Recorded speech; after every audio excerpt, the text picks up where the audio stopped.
ओम नमः शिवाय। सुनते हैं शिव पुराण की कथा। ऋषियों ने कहा, प्रभु, अग्नि यज्ञ, देव यज्ञ, ब्रह्म यज्ञ, गुरु पूजा तथा ब्रह्म तृप्ति का हमारे समक्ष क्रमशः वर्णन कीजिए। सूत जी बोले, महर्षियों, गृहस्थ पुरुष अग्नि में सायंकाल और प्रातःकाल जो चावल आदि द्रव्य की आहुति देता है उसी को अग्नि यज्ञ कहते हैं। जो ब्रह्मचर्य आश्रम में स्थित है उन ब्रह्मचर्यों के लिए समाधि का आदान ही अग्नि यज्ञ है। वे समाधि का ही अग्नि में हवन करें। ब्राह्मणों, ब्रह्मचर्य आश्रम में निवास करने वाले द्विजों का जब तक विवाह न हो जाए और वे औपासनाग्नि की प्रतिष्ठा न कर ले तब तक उनके लिए अग्नि में समाधा की आहुति, व्रत आदि का पालन तथा विशेष यजन आदि ही कर्तव्य है। द्विजों, जिन्होंने ब्राह्म अग्नि को विसर्जित करके अपने आत्मा में ही अग्नि का आरोप कर लिया है, ऐसे वानप्रस्थियों और सन्यासियों के लिए यही हवन या अग्नि यज्ञ है कि वे विहित समय पर हितकर, परिमित और पवित्र अन्न का भोजन कर ले। ब्राह्मणों, सायंकाल अग्नि के लिए दी हुई आहुति संपत्ति प्रदान करने वाली होती है, ऐसा जानना चाहिए, और प्रातःकाल सूर्यदेव को दी हुई आहुति आयु की वृद्धि करने वाली होती है। यह बात अच्छी तरह समझ लेनी चाहिए। दिन में अग्निदेव सूर्य में ही प्रविष्ट हो जाते हैं, अतः प्रातःकाल सूर्य को दी हुई आहुति भी अग्नि यज्ञ के ही अंतर्गत। इस प्रकार यह अग्नि यज्ञ का वर्णन किया गया है। इंद्र आदि समस्त देवताओं के उद्देश्य से अग्नि में जो आहुति दी जाती है उसे देव यज्ञ समझना चाहिए। स्थालीपाक आदि यज्ञों को देव यज्ञ ही मानना चाहिए। लौकिक अग्नि में प्रतिष्ठित जो चूड़ाकरण आदि संस्कार निमित्तक हवन कर्म है उन्हें भी देव यज्ञ के ही अंतर्गत जानना चाहिए। अब ब्रह्म यज्ञ का वर्णन सुनो। द्विज को चाहिए कि वह देवताओं की तृप्ति के लिए निरंतर ब्रह्म यज्ञ करे। वेदों का जो नित्य अध्ययन या स्वाध्याय होता है उसी को ब्रह्म यज्ञ कहा गया है। प्रातः नित्य कर्म के अनंतर सायंकाल तक ब्रह्म यज्ञ किया जा सकता है, उसके बाद रात में इसका विधान नहीं है। अग्नि के बिना देव यज्ञ कैसे संपन्न होता है, इसे तुम लोग श्रद्धा से और आदरपूर्वक सुनो। सृष्टि के आरंभ में सर्वज्ञ, दयालु और सर्वसमर्थ महादेव जी ने समस्त लोगों के उपकार के लिए वारों की कल्पना की। वे भगवान शिव संसार रूपी रोग को दूर करने के लिए वैद्य है, सबके न्याता तथा समस्त औषधों के भी औषध है। उन भगवान ने पहले अपने वार की कल्पना की जो आरोग्य प्रदान करने वाला है, तत्पश्चात अपनी माया शक्ति का वार बनाया जो संपत्ति प्रदान करने वाला है। जन्म काल में दुर्गतिग्रस्त बालक की रक्षा के लिए उन्होंने कुमार के वार की कल्पना की। तत्पश्चात सर्वसमर्थ महादेव जी ने आलस्य और पाप की निवृत्ति तथा समस्त लोगों का हित करने की इच्छा से लोक रक्षक भगवान विष्णु का वार बनाया। इसके बाद सबके स्वामी भगवान शिव ने पुष्टि और रक्षा के लिए आयुकर्ता, त्रिलोक स्रष्टा परमेश्वरी ब्रह्म का आयुष्कार वार बनाया, जिससे संपूर्ण जगत के आयुष्य की सिद्धि हो सके। इसके बाद तीनों लोकों की वृद्धि के लिए पहले पुण्य पाप की रचना हो जाने पर उनके करने वाले लोगों को शुभाशुभ फल देने के लिए भगवान शिव ने इंद्र और यम के वारों का निर्माण किया। ये दोनों वार क्रमशः भोग देने वाले तथा लोगों के मृत्यु भय को दूर करने वाले हैं। इसके बाद सूर्य आदि 7 ग्रहों को जो अपने ही स्वरूपभूत तथा प्राणियों के लिए सुख दुख के सूचक है, भगवान शिव ने उपयुक्त 7 वारों का स्वामी निश्चित किया। वे सबके सब ग्रह नक्षत्रों के ज्योतिर्मय मंडल में प्रतिष्ठित है। शिव के वार या दिन के स्वामी सूर्य है। शक्ति संबंधी वार के स्वामी सोम है। कुमार संबंधी दिन के अधिपति मंगल है। विष्णु वार के स्वामी बुध है। ब्रह्मा जी के वार के अधिपति बृहस्पति है।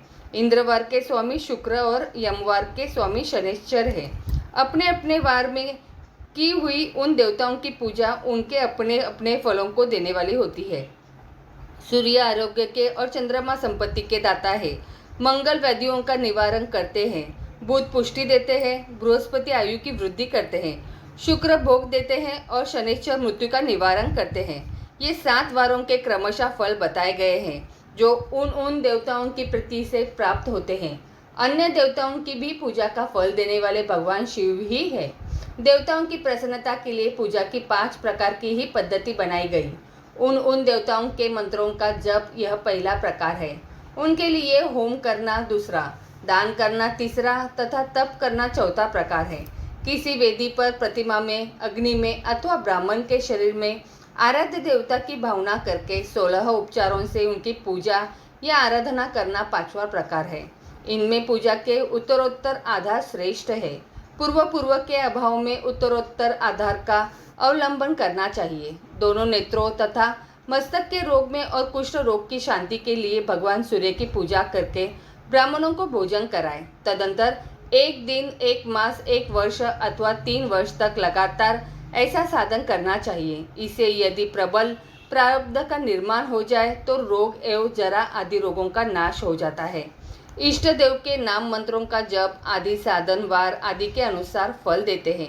रविवार को सूर्यदेव के लिए, अन्य देवताओं के लिए तथा ब्राह्मणों के लिए विशिष्ट वस्तु अर्पित करें। यह साधन विशिष्ट फल देने वाला होता है तथा इसके द्वारा विशेष रूप से पापों की शांति होती है। सोमवार को विद्वान पुरुष संपत्ति की प्राप्ति के लिए लक्ष्मी आदि की पूजा करें तथा संपत्निक ब्राह्मणों को घृत पक्क अन्न का भोजन कराएं। मंगलवार को रोगों की शांति के लिए काली आदि की पूजा करें तथा उड़द, मूंग एवं अरहर की दाल आदि से युक्त अन्न ब्राह्मणों को भोजन कराएं।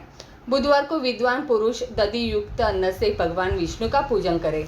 ऐसा करने से सदा पुत्र, मित्र और कलत्र आदि की पुष्टि होती है। जो दीर्घायु होने की इच्छा रखता हो वह गुरुवार को देवताओं की पुष्टि के लिए वस्त्र, यज्ञोपवीत तथा घृत मिश्रित खीर से यजन पूजन करे। भोगों की प्राप्ति के लिए शुक्रवार को एकाग्रचित होकर देवताओं का पूजन करे और ब्राह्मणों की तृप्ति के लिए षडश रस युक्त अन्न दे। इसी प्रकार स्त्रियों की प्रसन्नता के लिए सुंदर वस्त्र आदि का विधान करे। शनैश्चर अपमृत्यु का निवारण करने वाला उस दिन बुद्धिमान पुरुष रुद्र आदि की पूजा करे। तिल के होम से, दान से देवताओं को संतुष्ट करके ब्राह्मणों को तिल मिश्रित अन्न भोजन कराए। जो इस तरह देवताओं की पूजा करेगा वह आरोग्य आदि फल का भागी होगा। देवताओं के नित्य पूजन, विशेष पूजन, स्नान, दान, जप, होम तथा ब्राह्मण तर्पण आदि में एवं रात्रि आदि वारों में विशेष तिथि और नक्षत्रों का योग प्राप्त होने पर विभिन्न देवताओं के पूजन में सर्वज्ञ जगदीश्वर भगवान शिव ही उन देवताओं के रूप में पूजित हो सब लोगों को आरोग्य आदि फल प्रदान करते हैं। देश, काल, पात्र, द्रव्य, श्रद्धा एवं लोगों के अनुसार उनके तारतम्य क्रम का ध्यान रखते हुए महादेव जी आराधना करने वाले लोगों को आरोग्य आदि फल देते हैं। शुभ के आरंभ से और अशुभ के अंत में तथा जन्म नक्षत्रों के आने पर गृहस्थ पुरुष अपने घर में आरोग्य आदि की समृद्धि के लिए सूर्य आदि ग्रहों का पूजन करे। इससे सिद्धि होती है कि देवताओं का यजन संपूर्ण अभीष्ट वस्तुओं को देने वाला है। ब्राह्मणों का देव यजन कर्म वैदिक मंत्र के साथ होना चाहिए।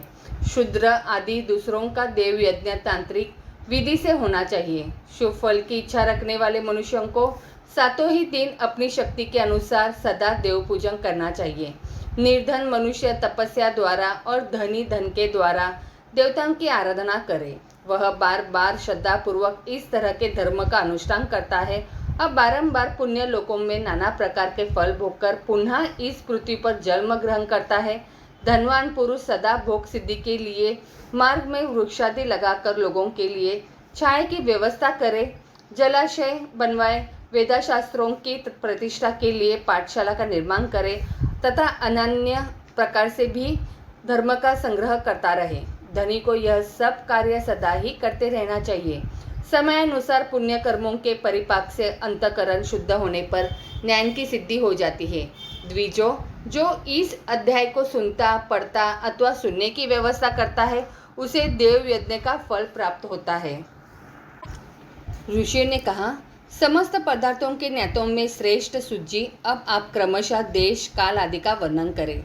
सुज्जी बोले, महर्षियों, देव यज्ञ आदि कर्मों में अपना शुद्ध गृह समान फल देने वाला होता है, अर्थात अपने घर में किए हुए देव यज्ञ आदि शास्त्रोक्त फलों को सम मात्रा में देने वाले होते हैं। गौशाला का स्थान घर की अपेक्षा 10 गुना फल देता है। जलाशय का तट उससे भी 10 गुना महत्व रखता है तथा जहाँ बेल, तुलसी एवं पीपल वृक्ष का मूल निकट हो वह स्थान जलाशय के तट से भी 10 गुना फल देने वाला होता है। देवालय को उससे भी 10 गुने महत्व का स्थान जानना चाहिए। देवालय से भी 10 गुना महत्व रखता है तीर्थ भूमि का तट, उससे 10 गुना श्रेष्ठ है नदी का किनारा, उससे 10 गुना उत्कृष्ट है तीर्थ नदी का तट, और उससे भी 10 गुना महत्व रखता है सप्तगंगा नामक नदियों का तीर्थ। गंगा, गोदावरी, कावेरी, ताम्रपर्णी, सिंधु, सरयू और नर्मदा, इन 7 नदियों को सप्तगंगा कहा गया है। समुद्र के तट का स्थान इनसे भी 10 गुना पवित्र माना गया है। अब पर्वत के शिखर का प्रदेश समुद्र तट से भी 10 गुना पावन है। सबसे अधिक महत्व का वह स्थान जानना चाहिए जहाँ मन लग जाए।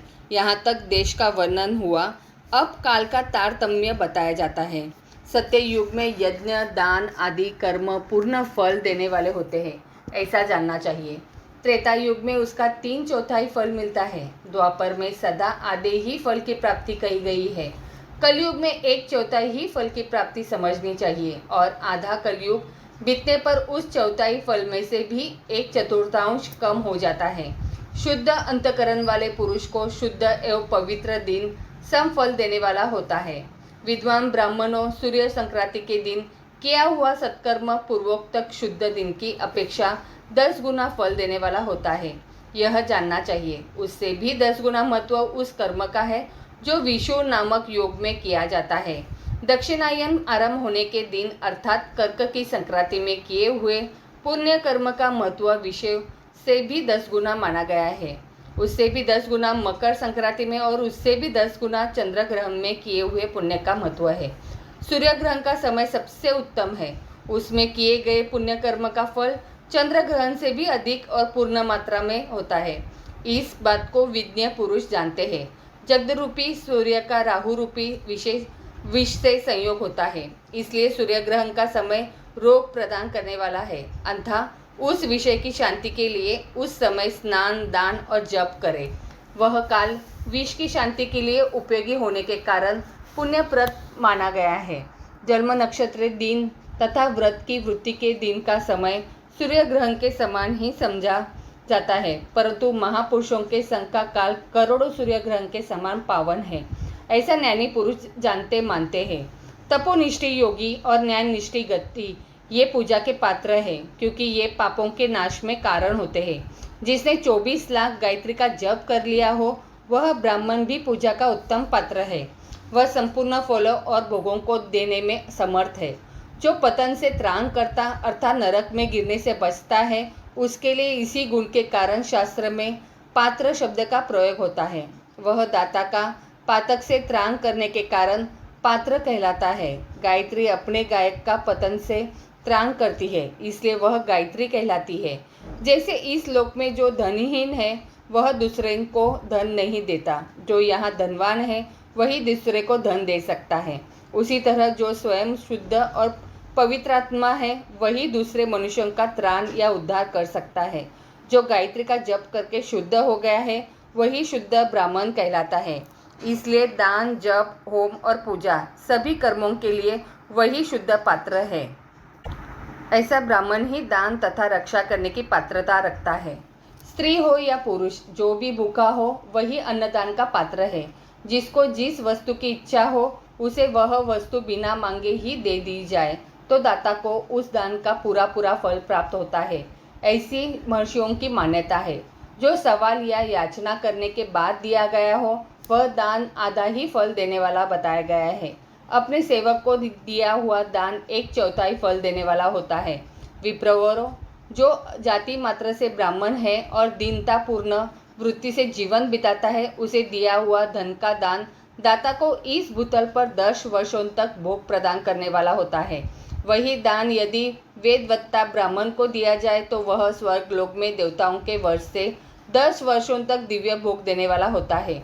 शील और उच्च वृत्ति से लाया हुआ गुरु दक्षिणा में प्राप्त हुआ अन्न धन शुद्ध द्रव्य कहलाता है। उसका दान दाता को पूर्ण फल देने वाला बताया गया है। क्षत्रियों का शौर्य से कमाया हुआ, वैश्यों का व्यापार से आया हुआ और शूद्रों का सेवा वृत्ति से प्राप्त किया हुआ धन भी उत्तम द्रव्य कहलाता है। धर्म की इच्छा रखने वाली स्त्रियों को जो धन पिता एवं पति से मिला हुआ हो उनके लिए वह उत्तम द्रव्य है। गौ आदि 12 वर्षों का चैत्र आदि 12 महीनों में क्रमशः दान करना चाहिए। गौ, भूमि, तिल, सुवर्ण, घी, वस्त्र, धान्य, गुड़, चांदी, नमक, कोहड़ा और कन्या, यही वे 12 वस्तुएं हैं। इनमें गोदान से कायिक, वाचिक और मानसिक पापों का निवारण तथा कायिक आदि पुण्य कर्मों की पुष्टि होती है। ब्राह्मणों, भूमि का दान इहलोक और परलोक में प्रतिष्ठा की प्राप्ति कराने वाला है। तिल का दान बलवर्धक एवं मृत्यु का निवारण होता है। सुवर्ण का दान जठराग्नि को बढ़ाने वाला तथा वीर्यदायक है। घी का दान पुष्टिकारक होता है। वस्त्र का दान आयु की वृद्धि करने वाला है, ऐसा जानना चाहिए। धान्य का दान अन्न धन की समृद्धि में कारण होता है। गुड़ का दान मधुर भोजन की प्राप्ति कराने वाला होता है। चांदी के दान से वीर्य की वृद्धि होती है। लवण का दान सरस भोजन की प्राप्ति कराता है। सब प्रकार का दान सारी समृद्धि सिद्धि के लिए होता है। विज्ञ पुरुष कुष्मांडक के दान को पुष्टिदायक मानते हैं। कन्या का दान आजीवन भोग देने वाला कहा गया है।